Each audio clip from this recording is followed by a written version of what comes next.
اور رمضان کے آخری 10 دنوں میں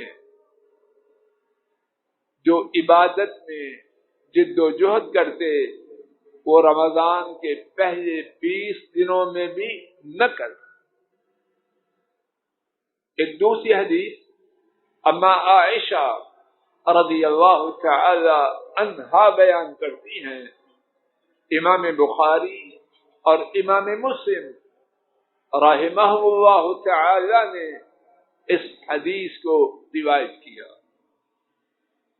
فرماتی ہیں جب رمضان کا آخری دھاکہ داخل ہوتا آپ رات کو زندہ رکھتے۔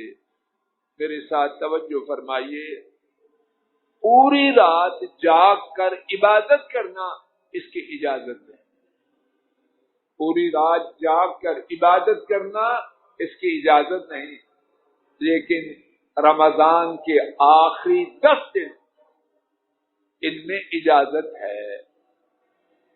اجازت ہی نہیں بلکہ نبی کریم صلی اللہ علیہ وسلم کی سنت مبارکہ تھی کہ رمضان کی آخری 10 راتوں کو زندہ رکھتے، اور کیسے رکھتے؟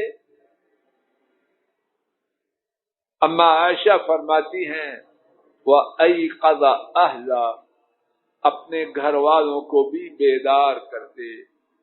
کچھ لوگ عبادت کے دل زیادہ،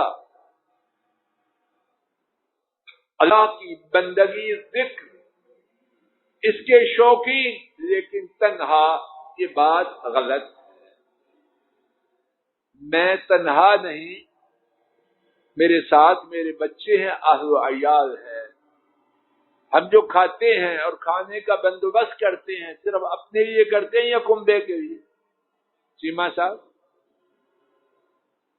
تو کھانا زیادہ قیمتی ہے یا عبادت زیادہ قیمتی؟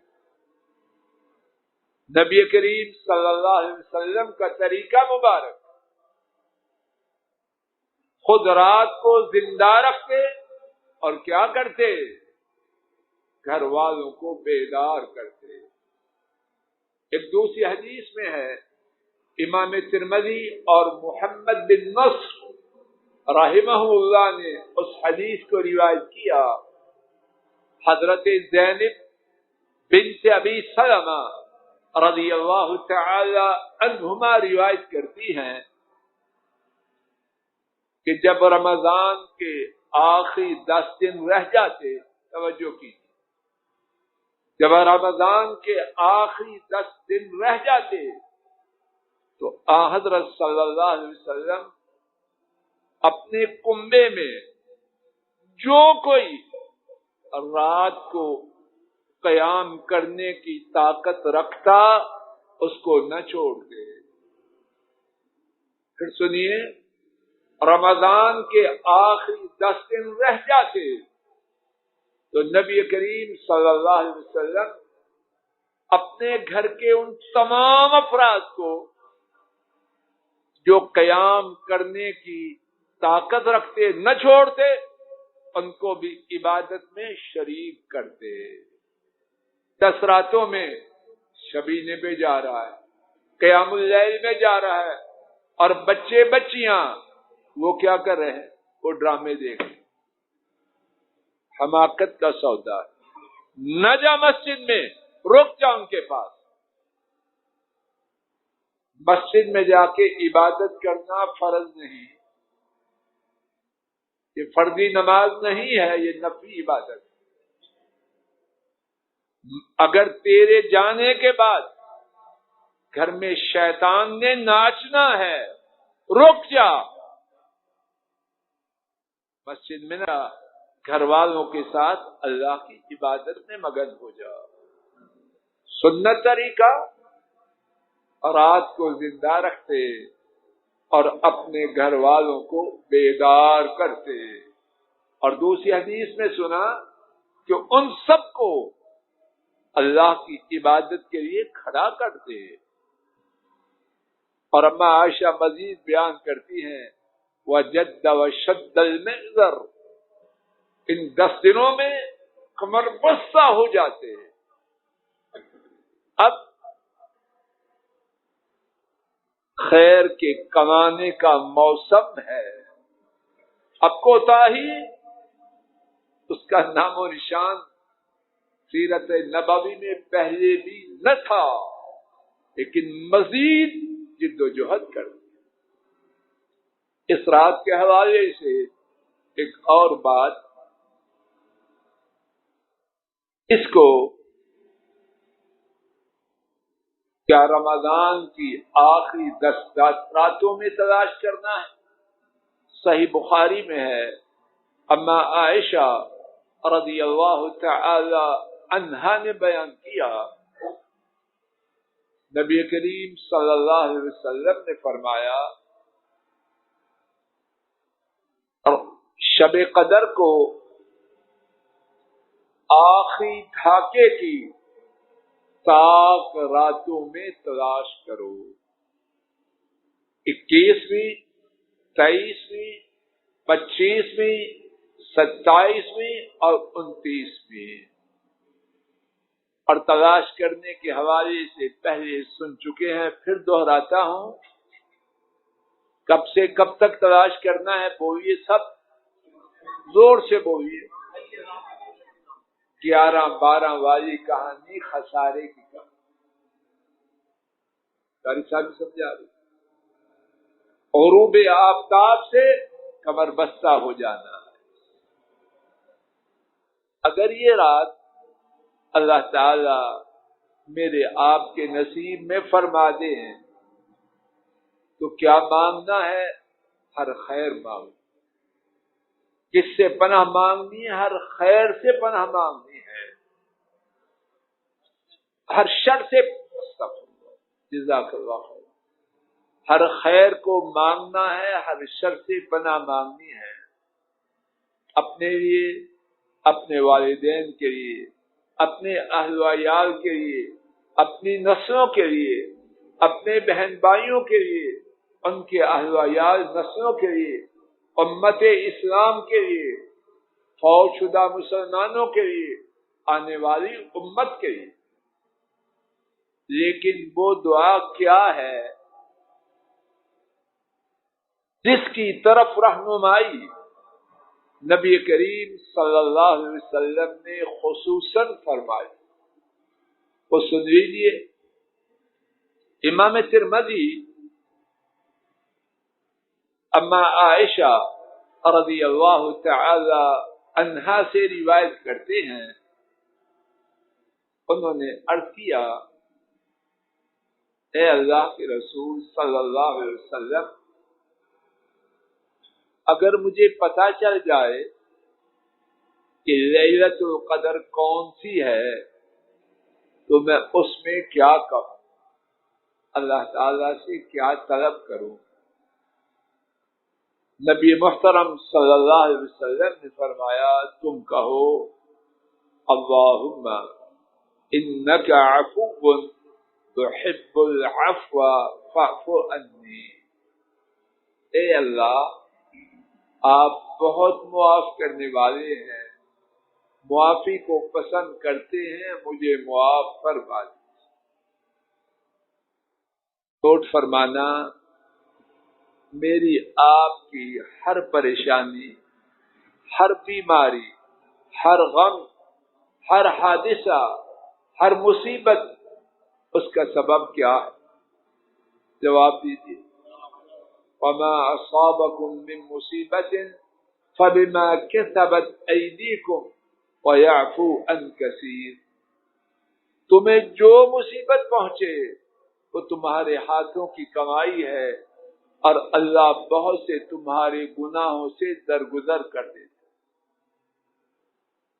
اگر معافی مل گئی، ٹینشن رہے، بیماری، نقصان، اولاد کا بگاڑ، گھر کی نا اتفاقی، گھر کی بے برکتی، روزگار کا ٹھنڈا ہونا یا بے روزگاری، بے عزتی، ذلت، بے دینی، کسی قسم کی کوئی مصیبت رہ جائے تو نبی کریم صلی اللہ علیہ وسلم نے کیا انتخاب کیا؟ اللہم انک عفو تحب العفو فاعف عني، اور میرے ساتھ 3 مرتبہ دوہرا لیجیے، اللہم انک عفو تحب العفو فاعف عني، اللہم انک عفو تحب العفو فاعف عني، اللہم انک عفو تحب العفو فاعف عني۔ اس رات کے حوالے سے ایک اور بات، کیا اس رات کی کوئی علامت ہے؟ لوگ بہت کچھ بیان کرتے ہیں، لیکن بات وہ ہے جو قرآن کریم میں ہے، جو نبی کریم صلی اللہ علیہ وسلم نے بیان فرمائی۔ اس کے علاوہ ہر بات وہ غلط بھی ہو سکتی ہے اور درست بھی ہو سکتی ہے۔ تو نبی کریم صلی اللہ علیہ وسلم سے اس بارے میں جو ثابت ہے وہ سن لیجیے۔ امام مسلم حضرت ابی بن کعب رضی اللہ تعالی عنہ سے روایت کرتے ہیں، ان سے پوچھا گیا کہ اس رات کی علامت کیا ہے؟ تو انہوں نے بیان فرمایا کہ رسول کریم صلی اللہ علیہ وسلم نے ہمیں خبر دی انہا تطلع یومئذ لا شعاع لها، کہ سورج اس دن طلوع ہوگا اور اس کی شعاعیں نہ ہوں گی۔ صحیح مسلم کی حدیث، پختہ پکی بات۔ شب قدر کی علامتوں میں سے ایک کہ اس کے بعد جو سورج طلوع ہوگا اس دن نکلنے والے سورج کی شعاعیں نہ ہوں۔ ایک دوسری حدیث امام مسلم حضرت ابو ہریرہ رضی اللہ تعالی عنہ کے حوالے سے نبی کریم صلی اللہ علیہ وسلم سے بیان کرتے ہیں کہ نبی کریم صلی اللہ علیہ وسلم نے فرمایا، تم میں سے کون اس بات کو یاد کرتا ہے کہ جب سورج نکلا تو وہ بڑے تھال کے کنارے کی طرح تھا۔ تو اس رات کا میں نے غلطی کی کہ چاند جو نکلا وہ بڑے تھال کے کنارے کی طرح تھا۔ تو اس رات کا چاند بڑے تھال کے کنارے کی طرح ہوتا ہے۔ اس بارے میں تیسری حدیث حضرات ائمہ البزار، ابو داؤد الطیالسی اور ابن خزیمہ حضرت ابن عباس رضی اللہ تعالی عنہما سے روایت کرتے ہیں، نبی کریم صلی اللہ علیہ وسلم نے فرمایا کہ شب قدر معتدل ہوتی ہے، نہ گرم نہ سرد، جیسا بھی موسم ہو، لیکن شب قدر والی رات معتدل ہوگی، نہ شدید گرم نہ شدید سرد، اور اس دن کا جو سورج ہوگا وہ کمزور ہوگا اور سرخ ہوگا۔ اس حدیث میں دو علامتیں کہ رات معتدل ہوگی اور نکلنے والا سورج سرخ اور کمزور ہوگا۔ اس رات کے حوالے سے گفتگو کی آخری بات، کیا ضروری ہے اس رات کے ثواب کے پانے والے کے لیے کہ اسے پتہ چل جائے کہ یہ رات شب قدر ہے؟ اللہ تعالیٰ بہتر جانے. شاید صحیح بات یہ ہے کہ اللہ تعالیٰ مہربان ہے، ثواب عطا فرمانے والے ہیں.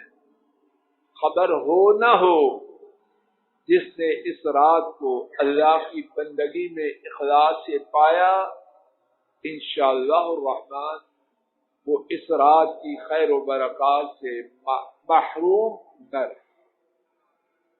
جس شخص نے اس رات کی خیر کو پایا، انشاءاللہ الرحمن وہ اس رات کی خیر سے محروم نہ رہے گا. گفتگو کے اختتام پر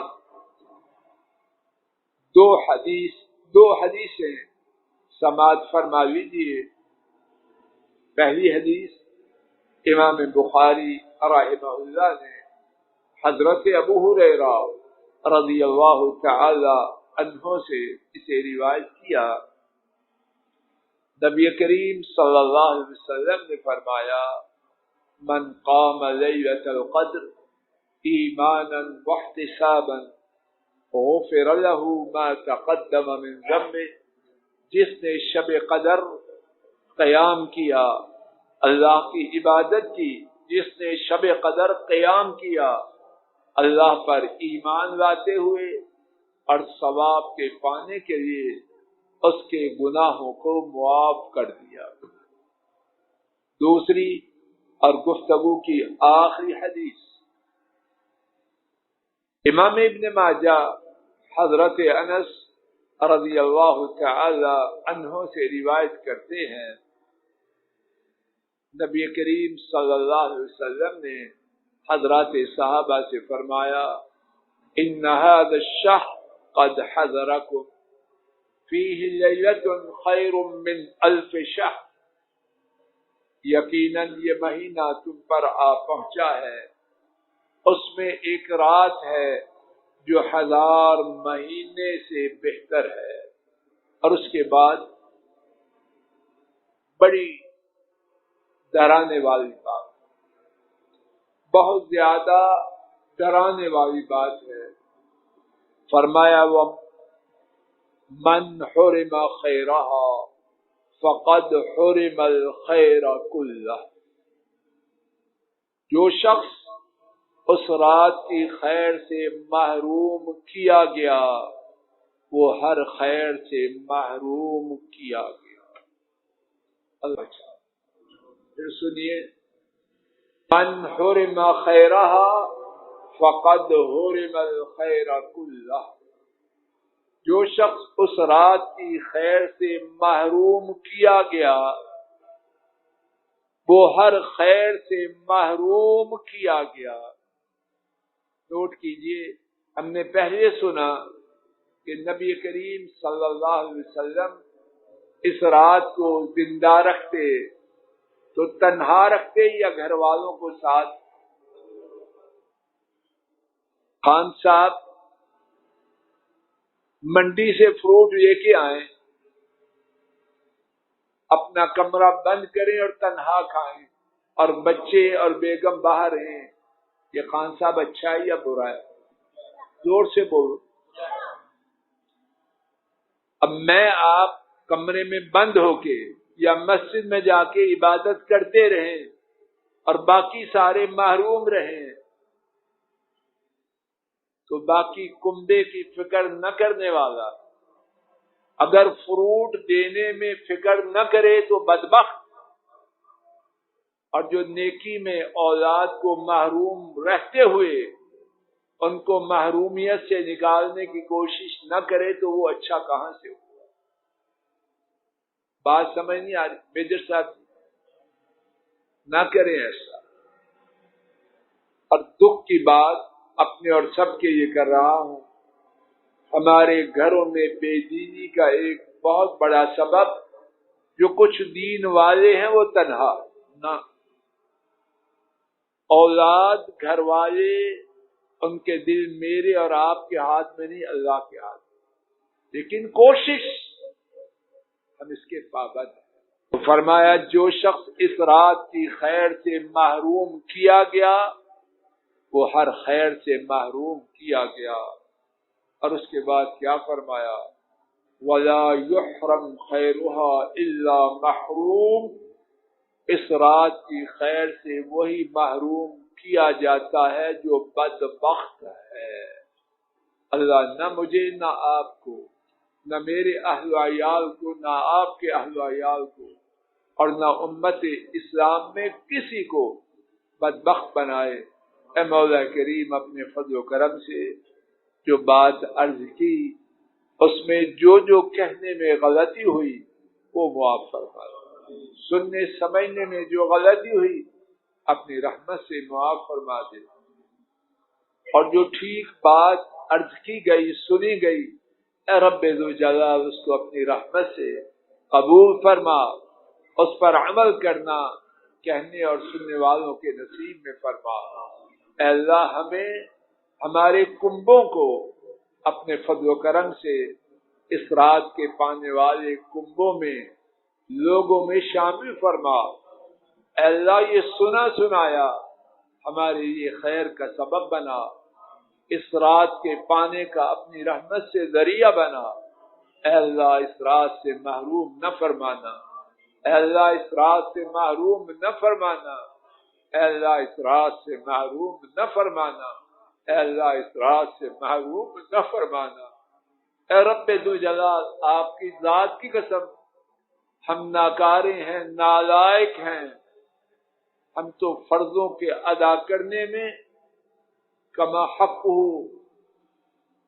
نہیں ہیں، ہم فرضوں کے کما حق ادا کرنے والے نہیں، نوافل ہم تو ان کے بارے میں بڑے ہی ناکارے ہیں۔ اے اللہ ہمارے ناکارے پن کو دور فرما، نالائکی کو ختم فرما۔ اے اللہ فرائض کی پابندی کریں اور نوافل کا اہتمام کریں۔ اے اللہ شب قدر ہمارے نصیب میں فرما، اے اللہ شب قدر ہمارے نصیب میں فرما، اے اللہ شب قدر ہمارے نصیب میں فرما۔ اللہم انا نسألک بأننا نشہد انک انت اللہ لا الہ الا انت الاحد الصمد الذی لم یلد ولم یولد ولم یکن له کفوا احد۔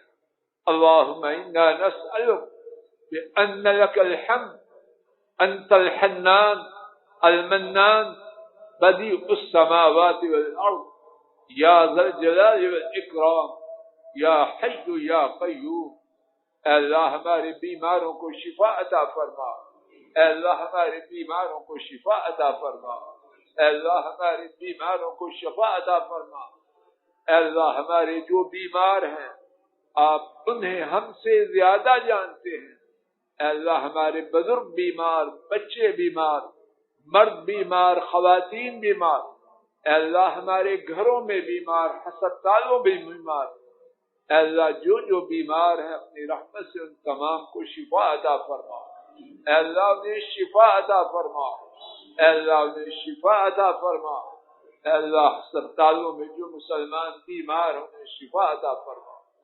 اے اللہ ہماری بیماریوں کو اپنی رحمت سے دور فرما، اے اللہ ہماری بیماریوں کو اپنی رحمت سے دور فرما۔ اے اللہ جو بیماریاں آ چکی ہیں ان سے نجات دے، جو آنے والی ہیں ان سے محفوظ فرما۔ اے اللہ ہسپتالوں سے اپنی رحمت سے محفوظ فرمانا۔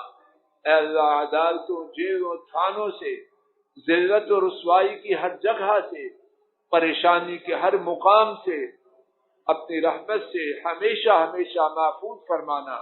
ہمیں، ہمارے اہل و عیال، ہمارے بہن بھائیوں اور تمام امت کو اے اللہ ہمارے والدین پہ نظر کرم فرما۔ اے اللہ جو حالت اسلام میں فوت ہو چکے ان کے گناہوں کو معاف فرما۔ اے اللہ ان کو اعلیٰ علیین میں جگہ دے، ان کی قبروں کو جنت کی باغیچیاں بنا، اور جو زندہ ہیں ان پہ رحم فرما، ان کی بیماریوں کو دور فرما، پریشانیوں کو رفع فرما۔ اے اللہ ہماری بچیوں کی حفاظت فرما، بچوں پہ رحم فرما، ان تمام کو ہماری آنکھوں کی ٹھنڈک بنا۔ اے اللہ ہماری بہوؤں پہ رحم فرما، ہمارے دامادوں پہ رحم فرما، پوتے پوتیوں نواسے نواسیوں پہ رحم فرما۔ اے اللہ ان تمام کی اصلاح فرما، ان تمام کو ہماری آنکھوں کی ٹھنڈک بنا۔ اے اللہ ایسا دیندار بنا، دیکھیں تو آنکھیں ٹھنڈی ہو جائیں، دل باغ باغ ہو جائیں، اور جب مریں تو ہمارے لیے صدقہ جاریہ بن جائیں۔ اور اے اللہ ہمیں اپنے آباء و اجداد کے لیے صدقہ جاریہ بنا۔ اے اللہ ہمارے بہن بھائیوں، ان کے اہل و عیال کنبوں پہ رحم فرما۔ اے اللہ پوری امت پہ رحم فرما۔ اے اللہ جن حضرات و خواتین نے دعاؤں کی التماس کی ہے، اے اللہ آپ انہیں خوب جانتے ہیں، ان کی فریادوں کو پورا فرما، پریشانیوں کو دور فرما، نیک حاجات کو پورا فرما۔ اے اللہ ہماری اس مسجد کو آباد فرما، آباد فرما، آباد فرما۔ اور اے اللہ جو حضرات و خواتین اس مسجد سے محبت کرتے ہیں، اس کی خدمت کرتے ہیں، اس سے پیار کرتے ہیں، اے اللہ ان کے ایمان، ان کی جان، ان کے مال، ان کی ہر چیز میں برکت عطا فرما۔ اور اے اللہ اپنے فضل و کرم سے ہمیں ایسے ہی لوگوں میں شامل فرما۔ اے اللہ ہمارا دین سدھار، ہماری دنیا سدھار۔ ربنا آتنا فی الدنیا حسنہ وفی الآخرۃ حسنہ وقنا عذاب النار۔ ربنا تقبل منا انك انت السميع العليم۔ ربنا واجعلنا مسلمين لك ومن ذريتنا أمة مسلمة لك وارنا مناسكنا وتب علينا إنك أنت التواب الرحيم۔ وصلى الله تعالى على خير خلقه وعلى آله وأصحابه